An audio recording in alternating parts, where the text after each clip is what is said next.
Good morning, all of you. This is Mr. Pejatitis from Salem classes. So, students, today we will discuss chapter number 3, the discovering thought, the saga continues. So, this is chapter number 3 for class 11th from the book of Hornbill. So friends, previous I have uploaded another video that was summary completely in English, but today I will just read and translate this chapter. Okay, so it will be the outline only. We are not going to discuss the chapter fully, but today we will discuss the background and little bit outline only, and the next time we will see or we will read the chapter thoroughly, and I will translate that in Hindi also. Okay, so if anyone is visiting newly this channel, so I have a humble request, please subscribe this channel, at the same time hit the bell icon also. So this is written by A.R. Williams. Okay, this is written by A.R. Williams. So in this section we will see author, text and title. Author, who is author? As I mentioned, A.R. Williams, science fiction writer. A.R. Williams जो है वो एक science fiction writer है, senior writer in national geographic magazine. National geographic magazine का ये एक senior writer है. अब टाइटल क्या है? Tutankhamun an Egyptian pharaoh 1343 to 1325 BC. And saga means long story of event. Okay, एक लंबा स्टोरी है जो एक घटना का. यहाँ पे टेक्स्ट देखेंगे. Desire to know and analyse the root of civilisation. तो इसको पढ़ने के द्वारा इसके द्वारा क्या डिजायर किया जाता है कि सिविलाइजेशन का जो जड़ है उसको एनालाइज करने की कोशिश किया जा रहा है. साथ साथ आर्कियोलॉजिकल रिसर्च, ये जो रिसर्च है एक आर्कियोलॉजिकल रिसर्च है. और फॉरेंसिक रिकंस्ट्रक्शन, साथ साथ ये एक फॉरेंसिक रिकंस्ट्रक्शन भी है. Comprehensive awareness of Egyptian culture. Egyptian जो कल्चर है और उनके जो आर्नेस है उसके बारे में एक अध्ययन, ये टेक्स्ट के द्वारा हम ये सभी चीज़ें प्राप्त कर सकते हैं. तो अभी हम देखते हैं series of events an overview, यानी किसके बाद क्या घटना होता है. सबसे पहली बात है रीडिस्कवरिंग थॉट आफ्टर 3,300 ईयर्स, यानी 3,300 साल के बाद एक रीडिस्कवरिंग होता है थॉट के ऊपर. Howard Carter work on Thoth's mummy.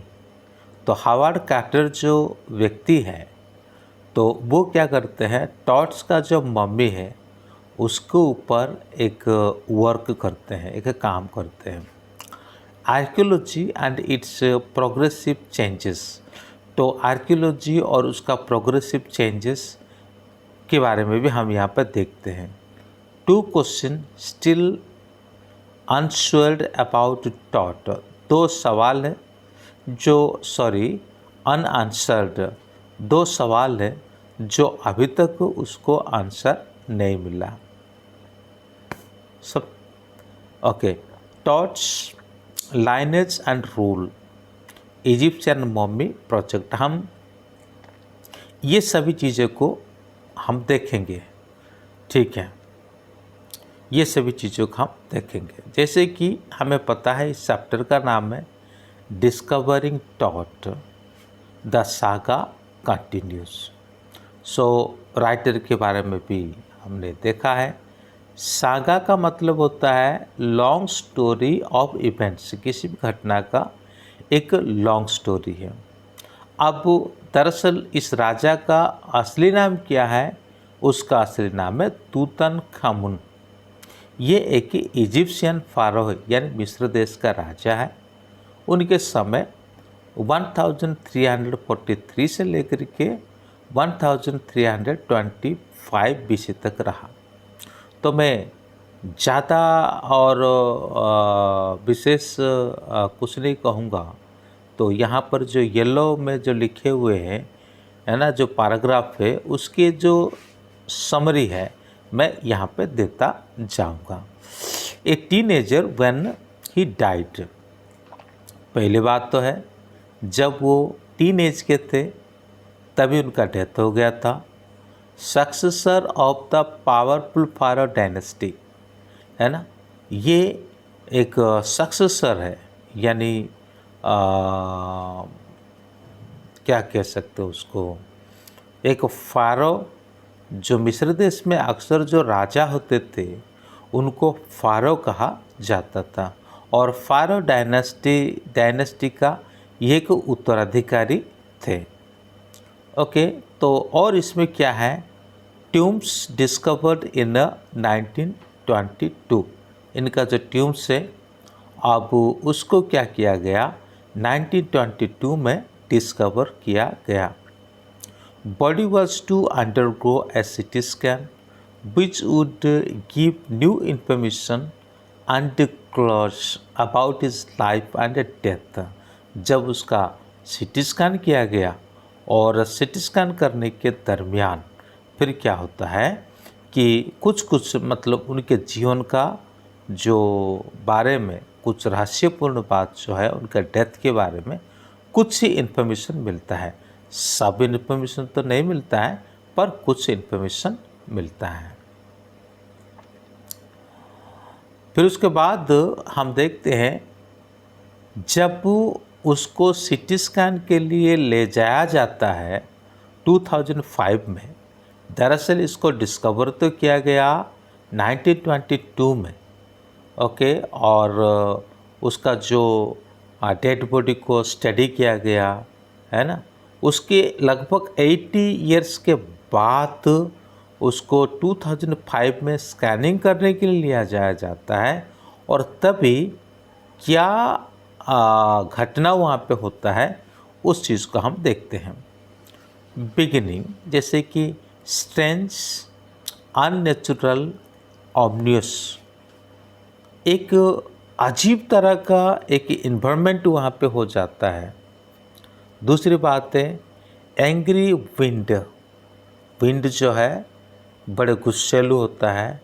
Ghostly dust devils, और उस समय जो डस्ट जो है मतलब एक भिन्न प्रकार से उड़ने लगता है। Dark blind cloud veiling the star, तो जो क्लाउड है वो क्या कर रहा है, बिल्कुल डार्क हो चुका है और साथ ही जो स्टार्स है उसको वो क्या कर रहा है कि वो कवर कर रहा है। On 5 January 2005 the king toss mummy was placed in CT scanner to investigate the mystery behind its death, which has occurred more than 3,300 years ago। तो 5 जनवरी को क्या होता है 2005 में किंग टॉट का जो मम्मी है उसको क्या किया जाता है, CT स्कैनर में इन्वेस्टिगेशन के लिए डाला जाता है। और उसी के द्वारा ये जानने के लिए प्रयास किया जा रहा है कि उनका डेथ कैसे हुआ, जो कि 3,300 ईयर्स पहले हुआ था। फिर हम टॉम को देखते हैं। टॉम यानी जहाँ पे जिसको हम कवर कह सकते हैं, समाधि कह सकते हैं, सिमेट्री कह सकते हैं। तो ये टॉम जो है रॉक और ट्यूम 26 फीट अंडरग्राउंड और म्यूरल्स ऑन द वॉल। तो ये जो ट्यूब है लगभग 26 फीट नीचे था। ये tourist arrive to pay the respect wondered about the pharaohs curse. जो फारो का जो बॉडी को खोल दिया गया था उसके बारे में जानने के लिए और साथ ही साथ अपने रेस्पेक्ट को देने के लिए कई सारे विजिटर्स जो है, टूरिस्ट जो है, वो यहाँ पे आए हुए थे। Comprehensive awareness of ancient Egyptian culture. और उसके साथ साथ हम यहाँ पे और एक चीज़ को देखते हैं कि इजिप्ट का जो कल्चर है ना, उसी के बारे में हम यहाँ पे देखते हैं। Howard Carter's experiment resented the ancient Egyptian believed that there was life after death. That is why the pharaohs were buried with a tremendous amount of wealth, including things of daily use, so that they could use them in their life after death. It was also believed that gold would guarantee their resurrection. तो मृत्यु के बाद एक अलग जीवन के बारे में इजिप्शियन लोग विश्वास करते हैं, यानी मृत्यु के बाद फिर और एक जीवन आता है, इस प्रकार ये लोग विश्वास करते हैं। तो इसीलिए जब कभी भी फारो को ये बरीड करते थे, यानी उसको गाड़ते थे, तो बहुत सारे वेल्थ है ना और उसी के अंदर रखते थे, जो कि हम जब चैप्टर रीडिंग करेंगे तब हम ये सभी चीज़ों को बहुत ही अच्छी तरह से और जान पाएंगे। ठीक है, अब तो मैं हल्का हल्का आपको बता रहा हूँ। और साथ ही साथ उनके जो डेली यूजेस वाली चीज़ें हैं, खाने का चीज़ हो सकता है, पहनने का चीज़ हो सकता है, पीने का चीज़ हो सकता है, ये सभी को भी क्या करते थे कि उसको और उसके डेड बॉडी के पास, यानी उसको जहाँ पर वो दफनाते थे उसी ट्यूब में उसको रख देते थे। Carter's investigation was resented. He conducted his experiment with a scientific detachment and gave more importance to the preservation of the exclusively crafted gold ornament adorning King Tut rather than preserving his mummy, which could have led to unraveling of the mystery associated with his life and death. तो quarter यहाँ पे investigate करते हैं, experiment करते हैं और scientific तरीके से, और साथ ही साथ वो प्रिजर्वेशन के ऊपर बहुत ध्यान देते हैं, उसके ऊपर बहुत जोर देते हैं। जो गोल्ड ऑर्नामेंट्स वगैरह राजा को सम्मानित करने के लिए रखा गया था, उन सभी चीज़ों को मतलब खास करके उसको संभाल कर रखने के लिए, बचाने के लिए काफ़ी सारा प्रयास भी ये करते हैं। और साथ ही साथ ये यहाँ पे जो रहस्य था उनका डेथ के बारे में, जीवन के बारे में ना, उसी चीज़ को भी और लोगों के सामने लाने के लिए कोशिश करते हैं। Hard to chisel away the solidified resins to raise the king's remain. तो मतलब डेड बॉडी जो है उसको रेसिंग के द्वारा डाला गया था, जो बहुत ही भयंकर रूप से सॉलिफाइड हो गया था, जिसके चलते उसका बॉडी को तोड़ मरोड़ करके उसको निकाल करके स्टडी करना पड़ा। Tut's body was buried with gilded treasures. Tut का जो बॉडी है और ग्लाइडेड ट्रेजर के साथ, यानी बहुतायत जो संपत्ति के साथ उसको बरीड किया गया था। लेकिन जब टॉट्स के जो बॉडी को सिटी स्कैन में लाया गया तब क्या हुआ, The Todd's body has been subjected to repeated scrutiny, advance in technology that have improved forensic analysis, result of the X-ray, front limbs and breastbone were missing.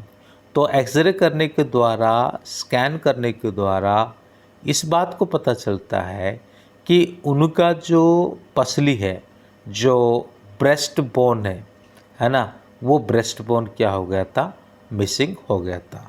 और इसी के चलते ये आइडिया लगाया